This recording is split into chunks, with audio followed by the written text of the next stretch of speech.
મુખ્યમંત્રી ભૂપેન્દ્ર પટેલની સૂચનાને પગલે બનાસકાંઠા જિલ્લામાં કલેક્ટર મિહિર પટેલના માર્ગદર્શન હેઠળ પૂર અસરગ્રસ્ત સુઈ ગામ, ભાભર વાવ અને થરાદ તાલુકામાં પશુઓ માટે વિશેષ રાહત રૂપે ઘાસ ડેપો શરૂ કરવામાં આવ્યા છે।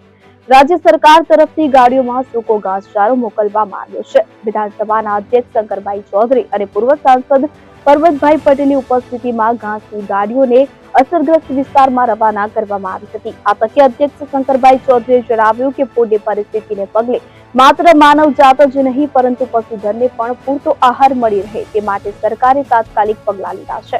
પશુપાલકોને સ્થાનિક સ્તરે સરળતાથી ઘાસ ઉપલબ્ધ થાય તે માટે તંત્ર દ્વારા આયોજનબદ્ધ રીતે ડેપો ચલાવવામાં આવી રહ્યા છે। ગાડીઓ અત્યારે રવાના કરાઈ છે, શું કહેશો? લગભગ 47થી વધારે થઈ ગઈ છે। હું આભાર માનીશ માનનીય મુખ્યમંત્રી શ્રી ભૂપેન્દ્રભાઈ પટેલ અને એમની સરકારનો કે